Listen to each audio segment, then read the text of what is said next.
திமுக திருந்தாது என பறைசாற்றுவதாகவும் அவர்களுக்கு இந்த தேர்தலில் எல்லாம் புரிந்துவிடும் என்றும் அமமுக பொதுச் செயலாளர் டிடிவி தினகரன் தெரிவித்துள்ளார். திமுக எப்படியுமே சிலேடையா தவறா வன்மமா பேசக்கூடியவர்கள் எல்லாருக்கும் தெரியும். அதனால திமுக திருந்தாது, நாங்கள் திருந்தவே மாட்டோம் என்று திமுக காரர்கள் பறைசாற்றி கொண்டு இருக்கிறார்கள். அதை இந்த தேர்தலில் எதிரொலிக்கும்.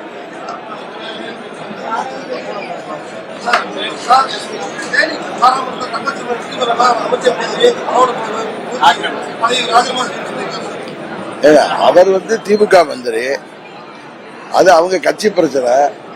அவர் ஏதோ அவங்க மீட்டிங்ல பேசுறாரு, அதுக்கெல்லாம் நம்ம பதில் சொல்லி நம்ம நேரத்தை வீணடிக்க வேணாம். முன்னாடி நீங்க பாஜக இன்னைக்கு நீங்க கூட்டணி வச்சிருக்காங்க, காரணம் வளர்ச்சி, பாஜக வளர்ச்சியா இல்ல மோடி பிரதமர் மோடி கட்டாயம் வருவாங்க? அதாவது ஏற்கனவே நாங்க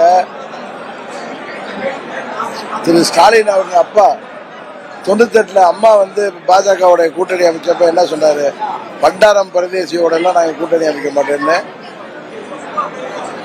நக்கலா தரமா தாழ்த்தி பேசினார். ஆனா 99 அவரே அந்த கூட்டணி போயிட்டார். நான் எப்பொழுதுமே எனது விமர்சனம் எப்பொழுதுமே கண்ணியமாக நியாயமாக இருக்கும். செய்திகளை உள்ளது உள்ளபடி தெரிந்து கொள்ள ரெஃப்ளெக்ட் நியூஸை சப்ஸ்கிரைப் பண்ணுங்க.